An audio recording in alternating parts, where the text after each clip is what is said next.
नमस्कार, welcome back. दोस्तों, स्वागत है आज हमारे एक नए और एपिसोड में, जिसका सब्जेक्ट है या टाइटल कहें खेड़ा का पेड़ा पार्ट 3। इससे पहले हम 2 वीडियो पवन खेड़ा के जो ये प्रकरण हुआ है उसके बारे में बना चुके हैं। हेमंत विश्व शर्मा जी जो इनके पीछे लगे हुए हैं। कुछ अपडेट आई हैं इसके बारे में।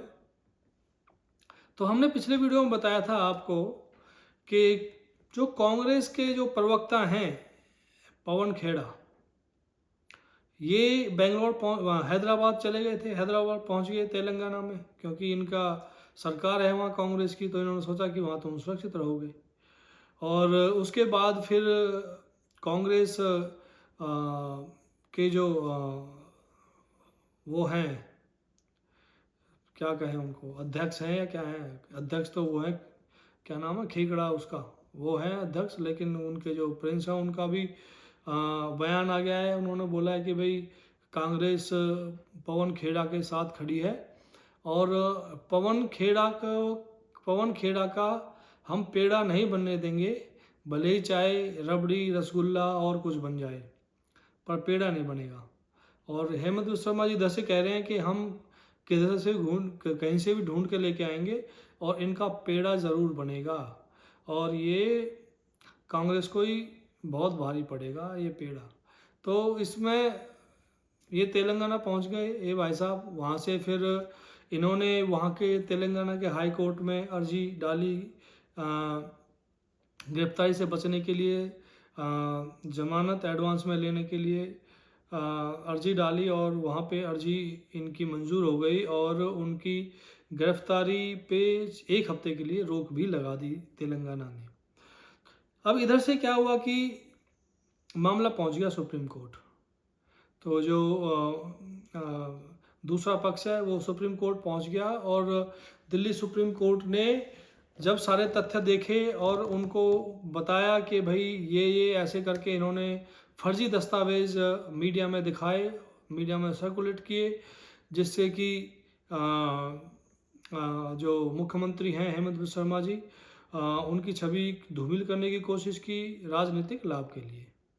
अब जहां बात आ जाती है ना राजनीतिक लाभ के लिए, तो देखो राजनीति जो भोगते हैं उसका आनंद भी अलग होता है, लेकिन ये लोग जब लपेटे जाते हैं तो इनका ना वो मतलब इनकी जो दुर्दशा है वो भी उसी हिसाब से होती है। तो जो सुप्रीम कोर्ट ने तुरंत संज्ञान लेते हुए और इस पर बहुत ही कठोर टिप्पणी की। एक तो उन्होंने तेलंगाना हाई कोर्ट पर क्रॉस टिप्पणी की कि भाई ऐसे संगीन मामले में तेलंगाना हाई कोर्ट का जो जजमेंट है वो एक्सेप्टेबल नहीं है, ठीक है। और दूसरा ये कहा कि ये तो नॉन बेलेबल ऑफेंस है जो पवन खेड़ा ने किया है, और इसका तुरंत संज्ञान लेते हुए सुप्रीम कोर्ट ने उनकी जो 1 हफ्ते की जो रोक लगाई थी गिरफ्तारी पे, उसको तुरंत खारिज कर दिया और आगे की कार्रवाई के निर्देश दे दिए गए हैं। तो निर्देश में उन्होंने ऐसा तो नहीं बोला उन्होंने गिरफ्तार करो, क्योंकि FIR हो चुकी है और प्रशासन उसमें अपना काम करेगा। दोस्तों, इसी के साथ साथ ही हेमंत विश्व शर्मा की भी एक बाइट आई है मीडिया में। तो उसमें उन्होंने कहा है, चलो एक बार सुन ही लेते हैं कि उन्होंने मीडिया में क्या कहा है। आइए सुनिए। ये होगा कि अगर ये इशू नहीं था हेमंत बिस्व शर्मा जी, तो आप जैसा आदमी जो अपनी रैलीज में इतना हंसता हंसाता है, डांस कर रहा है, गा रहा है, मजे से घूम रहा है, खुद भी झूम रहा है, वो आदमी इतना क्यों क्रोधित हो गया, इतना क्या गुस्सा हो गया? फिर आपने बोला कि मैं पवन खेड़ा का पेड़ा बना दूंगा, मैं उसको पेल दूंगा, फिर आपने क्या क्या बोला। तो ये तो दिखा रहा है कि कहीं तो आप भी थोड़ा सा नर्वस हो गए। आपने शायद हेमंत बिस्व शर्मा का रैली या हमें फॉलो नहीं किया है। खूब फॉलो किया। 7 तारीख इवनिंग लास्ट रैली में भी हम लोग झूम के नाचे, और आप मेरा एक भी असामीज इंटरव्यू नहीं देखेगा जहां हम पवन खेड़ा का नाम भी मेंशन किया हूं। ओके। मैं तो हिंदी में ही पवन खेड़ा का बात बोला। इस मैटर में पवन खेरा भाग नहीं सकता है, because I know my wife doesn't have the passport. ठीक है, उनको किसी ने जो भी है उन्होंने बोला राहुल गांधी के चाहने वाले बहुत हैं, राहुल गांधी तो के मतलब दोस्त बहुत हैं राहुल जिन्होंने कागज भेजी। एग्जैक्टली ये उन्होंने कहा। एग्जैक्टली मेरा भी डाउट यही है कि उनको डॉक्यूमेंट्स राहुल गांधी का ऑफिस ने दिया है। I want to go to that extent. पता करने के लिए डॉक्यूमेंट्स कहां से आए? Yes, okay. Pavan Khera is a preliminary target. Pavan Khera को Who's your final target? देखिए वही बोला है, राहुल गांधी का सामने वाला है ने दिया है। आई डाउट कि इस मैटर में पवन खेरा गलत पेपर लेके प्रेस कॉन्फ्रेंस नहीं करते थे। रिनिकी का फोटो भी उनका लिप्स उनका ये नहीं मिलते हैं, जब इसीलिए असम में ये नहीं चला।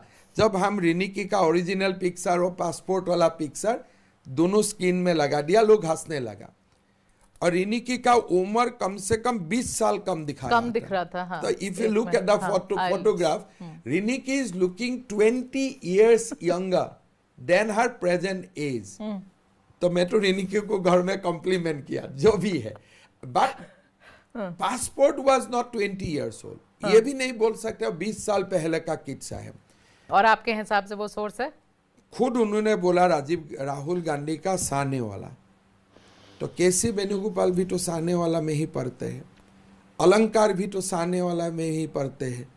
तो आपकी इन्वेस्टिगेशन, अब जरा हेमंत बिस्वा शर्मा जी सीधा सीधा बोलिए, इन्वेस्टिगेशन क्या है आपका मन? मैं जानना चाहता हूँ, मैं पवन खेरा को अगर भगवान मुझे ये मौका दे, हाँ, तो my instruction to police will be कि देखो ये डॉक्यूमेंट्स खेरा को किसने दिया है, हमें ये जानने का क्यों जरूरत है। मान लो लोकसभा चुनाव का पहले जी, तो देखो, जैसा अभी हेमंत बिस्वा शर्मा जी कह रहे हैं कि जब जो पवन खेड़ा हैं वो दिल्ली प्रेस कॉन्फ्रेंस करते हैं, दिल्ली से चल के उस दिन वो गुवाहाटी आते हैं, आसाम की जो राजधानी है, और वहाँ पे वो 2-3 घंटे रहते हैं, वहाँ पे भी प्रेस कॉन्फ्रेंस करते हैं, और फिर वहाँ से वो छूट के वापस से चले जाते हैं। और जबकि एफआईआर तो दिल्ली की जब प्रेस कॉन्फ्रेंस की थी उसी के तुरंत बाद हो गई थी। तो उन्होंने शक जाहिर किया है कि जो गुवाहाटी के जो पुलिस कमिश्नर हैं, उन्होंने दावा किया है कि वो 5 तारीख को 4 को रिजल्ट आएगा, और 5 को अगर वो ले लेते हैं, शपथ ले लेते हैं मुख्यमंत्री की, तो छठे हुए मतलब दूसरे दिन ही जो गुवाहाटी के जो कमिश्नर हैं उनका तबादला कर दिया जाएगा। क्योंकि वो क्यों कह रहे हैं ऐसा? क्योंकि वो ऐसा इसलिए कह रहे हैं कि एफआईआर समय से पहले और उनको पास पता भी थी, और एफआईआर भी आसाम में दर्ज हुई थी, उसके बाद भी खेड़ा वहाँ से ऐसे कैसे निकल गया। इसका मतलब है कि जो कमिश्नर हैं गुवाहाटी के, उनकी इसमें संलिप्तता है। तो इसीलिए उन्हीं की छूट की वजह से कहें या उन्हीं की मिली भगत से खेड़ा वहाँ से भागने में सफल हो सका। तो जो हेमंत बिस्वा शर्मा ने कहा है वो ये कहा है। सो दोस्तों, ऑल टुगेदर अगर सारी चीज़ें देखें तो कांग्रेस इस मामले में बहुत ज़्यादा फंसती जा रही है, और पवन खेड़ा का सही में पेड़ा बनने की कगार पर मामला आ गया है, और इनकी अब कभी भी गिरफ्तारी हो सकती है पवन खेड़ा की, जहां ये दिखे और वहीं ये आसाम पुलिस द्वारा दबोच लिए जाएंगे। तो पवन खेड़ा जी, हम आपसे माफ़ी चाहेंगे कि आपकी तपस्या में कमी ही नहीं, आपकी तपस्या बहुत ज़्यादा भंग हो चुकी है और हो चुकी थी, इसलिए आप इस प्रकरण में फंसते चले गए हैं, और आपकी पार्टी कांग्रेस आपका इस मामले में कोई सहयोग नहीं कर सकती। मेरे ख्याल से तो आपके मनु सिंह भी, कपिल सिब्बल पिब्बल, वो सब इसमें भाई साहब आगे पीछे बैठ जाएंगे, और मुझे लगता है आपको आसाम की जेल जो है ना, बहुत ही क्या कहें कि आतुरता से आपको मिस कर रही है, और बोल रही है कि आ गले लग जा। तो आपको तो आसाम की जेल में गले लगना ही पड़ेगा, और जेल में गले लगोगे तो और भी कुछ जो है वो गले नहीं लगता, वो पीछे पड़ता है। तो वो पीछे भी पड़ेगा, तो उसके लिए भी आप तैयार रहिए। और जैसा हेमंत बिस्वा शर्मा जी ने पहली बार जो बोला था कि आपको सीधा नहीं, वो आपको टेढ़ा करेंगे। अब कितने डिग्री पे टेढ़े होते हैं आपको, ये देखने वाली बात है। और आपका पेड़ा कैसे बनेगा, हिंदुस्तान के, भारत के बहुत सारे लोग आप इस चीज़ का इंतज़ार कर रहे हैं कि कब आपका पेड़ा बने और किस तरह का पेड़ा बन रहा है, वो सब देखने वाला होगा। सो इसी नोट के साथ दोस्तों हम लेते हैं आपसे विदा। अगर आपको ये एपिसोड पसंद आया है या हमारे वीडियो पसंद आ रहे हैं तो आप हमारे चैनल को सब्सक्राइब करें, कमेंट करें, शेयर करें, बेल आइकन दबाएं और लाइक करें। तो इसी नोट के साथ मिलते हैं आपसे फिर एक और नए वीडियो में। तब तक के लिए जय हिंद।